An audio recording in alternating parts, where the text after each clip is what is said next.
Bienvenidos nuevamente a nuestro canal Encuentro de Divulgación. Hoy vamos a trabajar sobre el imperialismo del siglo XIX. Para ello vamos a proponer la siguiente hoja de ruta. En un primer lugar vamos a definir el fenómeno del imperialismo, luego vamos a analizar las causas económicas, políticas, ideológicas, culturales que lo promovieron en la última parte del siglo XIX y finalmente vamos a ver algún modelo de expansión imperialista, los métodos que se utilizaron para conquistar y someter a los distintos territorios. Según una definición básica del diccionario de la Real Academia Española, el imperialismo es la actitud o la doctrina de quienes propugnan y practican la extensión del dominio de un país sobre otro u otros países por medio fundamentalmente de la fuerza militar, la coacción económica o política. Se entiende en esta definición que el imperialismo es entonces el dominio político, económico, cultural y militar de un Estado sobre otro lugar. Durante los últimos 25 años del siglo XIX, las potencias europeas fundamentalmente y algunas potencias extraeuropeas como Estados Unidos y Japón vinieron desarrollando una política de expansión acelerada que ya se había iniciado paulatinamente desde principios del siglo. ¿Cuáles son las causas económicas que motivan esta expansión imperialista? Por un lado, la búsqueda de nuevos territorios. Esos territorios servirán para invertir el exceso de capitales acumulados por las potencias europeas. Por otro lado, la necesidad de nuevos mercados que aseguren a dichas potencias el monopolio de los nuevos productos industriales. La búsqueda de materias primas y de mano de obra barata también motivarán dicha expansión. Veamos ahora las causas demográficas. Recordemos que las condiciones de vida de los trabajadores de la segunda fase de la revolución industrial no eran las mejores. Podríamos decir que estaban en penosas condiciones de trabajo y de vida. Si a esto le sumamos el crecimiento de población que se venía gestando en Europa, la inmigración va a funcionar como una válvula de escape de las metrópolis hacia las colonias.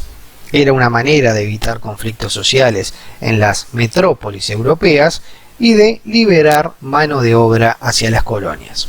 A esto hay que sumarle los avances médicos, como por ejemplo el uso de la quinina, que contribuyeron en gran medida a las migraciones, ya que permitieron combatir con éxito muchas enfermedades, como por ejemplo el cólera, el tifus, el paludismo, que hasta entonces habían hecho inhabitables para el hombre blanco determinados territorios. Como causas políticas tenemos que destacar que los estados en general asumieron una política de prestigio internacional con la cual atraer a las masas y atraer la aprobación de dicha población. Es así que desarrollaron la formación y la consolidación de extensos imperios coloniales hasta alcanzar una gran hegemonía colonial mediante el control comercial y militar de rutas marítimas y de rutas terrestres. Y aquí va a surgir la rivalidad entre los imperios, ya que fundamentalmente los países europeos iban a chocar en algunos puntos claves del continente africano en los cuales se querían extender. El racismo será parte de la mentalidad de la época y será sustentado por algunas teorías racistas que iban a justificar e impulsar la expansión territorial de los países europeos, de los países civilizados, sin el consentimiento de los pueblos autóctonos. Muchas veces se trató de disfrazar el racismo que impulsaba esta expansión colonial con una forma de paternalismo que sostenía a grandes rasgos la necesidad del hombre blanco de rescatar del atraso, de civilizar a las poblaciones autóctonas mediante una instrucción y una educación occidental. A esto tenemos que sumarle la mala interpretación y la mala utilización de las teorías de Darwin. Entonces el darwinismo que plantea Charles Darwin se traslada a lo social y de esa manera se tratará de justificar el hecho de que los más aptos, en este caso el hombre blanco, debía demandar sobre los pueblos más atrasados o menos aptos, en este caso los pueblos colonizados. En este sentido existía una ideología, una doctrina, un pensamiento que ensalzaba a la cultura europea, a la cultura occidental, y descalificaba al resto de las culturas autóctonas por considerarlas bárbaras y atrasadas. Una característica fundamental de este imperialismo del siglo XIX justamente es la conquista continua y sistematizada de los territorios que aún estaban vírgenes de la presencia del hombre blanco. Se formarán así grandes imperios que en algún momento se enfrentarán entre sí. Para comenzar a analizar la forma de organización del sistema colonial del siglo XIX, vamos a diferenciar justamente a las dos partes. Por un lado, encontramos a la metrópoli. La metrópoli es el estado creador del imperio, es el estado que somete a las colonias. Las colonias pasan a ser los territorios dominados por la metrópoli. La dependencia, entonces, de la colonia hacia la metrópolis no solo es real, sino que en muchos casos será total. Se aplicaron diferentes formas, diversas maneras de dominación y organización de los imperios coloniales. Tenemos así las colonias de explotación, que eran territorios que por el derecho de conquista habían caído justamente dentro del dominio de la metrópoli. La metrópoli imponía a los funcionarios, las instituciones, organizaba la administración. Este tipo de colonia fue la más extendida. En ellas no van a existir migraciones ni suplantación de la población autóctona. Diferentes son las colonias de poblamiento. Colonias con una gran migración desde la metrópoli, como mencionábamos hace unos minutos. Los nuevos colonos, en este caso, se van a asentar y van a permanecer en dichos territorios. La población autóctona, la población original, va a quedar relegada a un segundo plano y son sometidas, por un lado, a una política de la metrópoli y por otro lado, al exterminio. Dentro de las colonias de poblamiento debemos hacer una pequeña diferenciación, ya que los dominios constituían colonias de poblamiento con la mayor parte de la población proveniente de la metrópoli. Consiguieron un amplio autogobierno limitado generalmente por el poder de un gobernador. Los casos más significativos de dominios colonias de poblamiento fueron los de Canadá, Australia y Nueva Zelanda en función del Imperio Británico. Lógicamente, las colonias de poblamiento derivarán en estados con ciudadanos de primera y ciudadanos de segunda. El protectorado también fue otra forma de dominio colonial. En los territorios donde se formaron protectorados, se trataba de respetar al gobierno indígena, quien iba a ser responsable de la actividad interior, mientras que la política exterior y la política militar era dominada exclusivamente por la metrópoli. En la práctica y en la realidad, al seguir las directrices marcadas por las metrópolis, los protectorados quedaban sujetos a la soberanía de la potencia con la cual habían pactado, con la metrópoli. Ejemplos de protectorados pueden ser Marruecos para Francia y Birmania para el Reino Unido. Por último, las concesiones territoriales. Estas eran territorios que eran cedidos por estados independientes a la metrópoli europea. Por último, vamos a poner el ejemplo de las concesiones. Las concesiones eran territorios cedidos por estados independientes a las metrópolis. Eran queridos justamente por su interés estratégico, por su interés comercial, y el caso más significativo va a ser el de China. Tras la guerra del opio, tuvo que ceder algunos de sus puertos y Hong Kong al Reino Unido.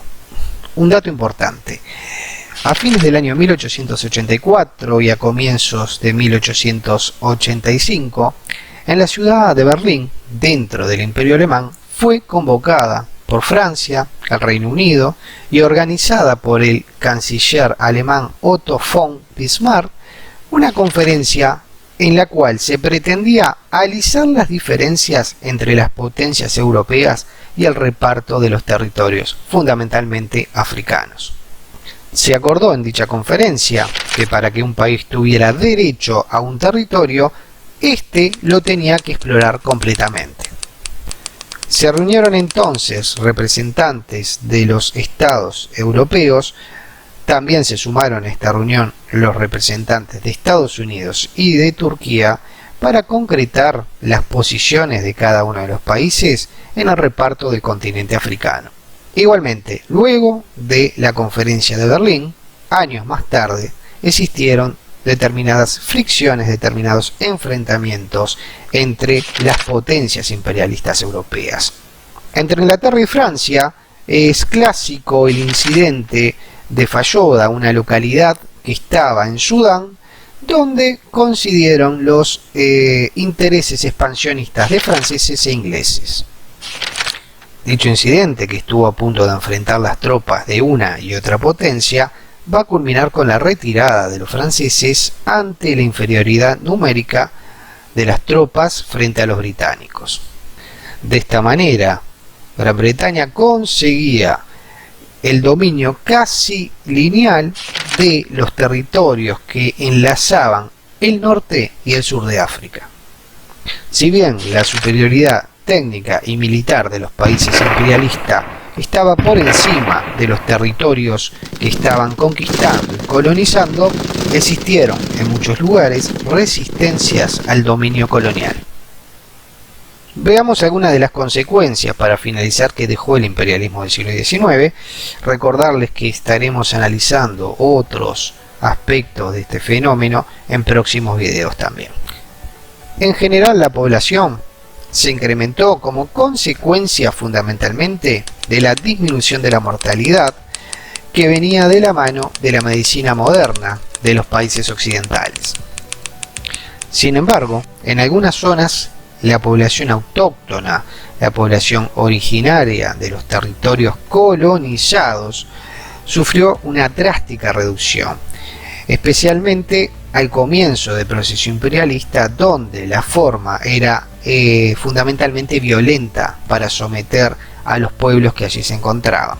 A esto hay que sumarle las enfermedades que venían con el hombre blanco europeo, como la viruela o la gripe. También recordarles, y esto es fundamental no olvidarlo, en muchos lugares la población indígena simplemente fue reemplazada por la población extranjera. Aquí se aplicó una política de exterminio masivo de las poblaciones autóctonas. Como consecuencias económicas de este fenómeno del imperialismo, tenemos que destacar la creación de múltiples infraestructuras en las colonias. Fueron creados puertos, ferrocarriles, carreteras, todo dirigido a dar salida fundamentalmente a las materias primas y a los productos agrícolas que iban destinados a la metrópoli. De esta manera, bajo un sistema rígido de monopolio, las colonias se convierten en abastecedoras de las mercancías necesarias para el funcionamiento de las industrias de la metrópoli. La agricultura tradicional que practicaban generalmente las poblaciones autóctonas, agricultura del tipo autosuficiente y con abundancia de cultivos, va a ser sustituida por otra forma de agricultura que va a tener como eje fundamental la exportación de los monocultivos. Hablamos del café, del cacao, del caucho, del té o de la caña de azúcar. No es un efecto menor la transformación del paisaje, ya que muchas hectáreas de tierra fueron roturadas para extender los campos de los cultivos anteriormente mencionados. Las consecuencias sociales del imperialismo fueron terribles. La mayor parte de la población local, de la población autóctona, de la población originaria, fueron objetos de un proceso de proletarización, aumentando de esta manera, con la proletarización, la reserva de mano de obra barata que será destinada a la creación de infraestructuras y a la agricultura mencionada de plantación. En las sociedades coloniales del siglo XIX, la burguesía que provenía de la metrópolis iba a quedar integrada con el grupo de comerciantes y funcionarios, iba a copar justamente los niveles medios y altos de la sociedad colonial. La imposición del modelo colonial no estuvo exenta de conflictos, pues ahí vamos a encontrar el germen del antiimperialismo, muchas veces en las poblaciones autóctonas que eran sometidas al dominio de la metrópoli. En muchos casos, la población originaria de las colonias demandará los mismos derechos democráticos que las metrópolis defendían para sí mismas, pero no para las colonias. Hablamos de la libertad, de la igualdad, de la soberanía. Uno de los personajes más significativos de esta lucha va a ser Mohandas Gandhi. Evidentemente, las consecuencias económicas para la metrópoli fueron más favorables que para las colonias, pues el imperialismo así aplicado a finales del siglo XIX y principios del siglo XX sirvió de estímulo para la industrialización en la metrópoli. El principal objetivo igual, sin duda, fue la obtención de materias primas, del expolio de las materias primas, del robo liso y llano de las materias primas de esos territorios. Materias primas abundantes, materias primas baratas, y luego colocar los productos manufacturados producidos en la urbe metropolitana en las colonias. Desde el punto de vista internacional, la expansión de las potencias imperialistas europeas va a generar una fuente inagotable de conflictos, entre ellas conflictos que explotarán finalmente en el año 1914, cuando se inicie la Gran Guerra.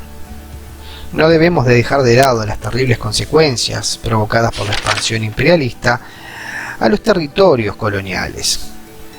La conquista y la explotación fue basada en la violencia. El sistema colonial que se instauró, más allá de si fueran colonias de explotación, protectorados o colonias de poblamiento, siempre fue un régimen opresivo contra las poblaciones autóctonas. Existió una imposición cultural muy fuerte bajo la excusa de la civilización, bajo la excusa de civilizar a aquellos pueblos que el europeo consideraba que estaban atrasados. Gracias por haber prestado atención a esta síntesis del imperialismo del siglo XIX, en la cual tan solo mencionamos las causas, los modos y las consecuencias de dicho fenómeno. En posteriores videos ampliaremos con ejemplos el imperialismo dado a fines del siglo XIX y fundamentalmente las tensiones que originarían la primera gran guerra del siglo XX.